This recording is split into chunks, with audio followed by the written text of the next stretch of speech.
Leah! Leah! Leah! Leah, anak, okay ka lang? Ha? May masakit sa'yo? Sigurado ka?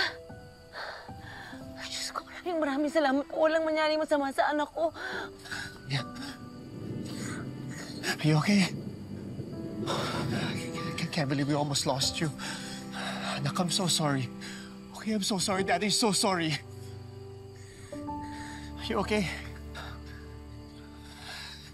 Sige, Leah. Pumapayag na ako.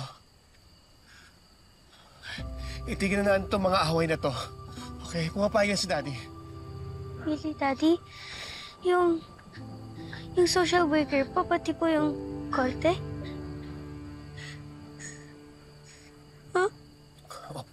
Oo. Carol, I don't know about you, but I don't want to lose Leah over this. Kung kailangan natin magkaayos o mag-cooperate, let's be adult about this. Okay, tama ang anak natin. Hindi siya dapat na mag-suffer just because we keep fighting. Carol, please, huwag na natin ituloy ang custody case.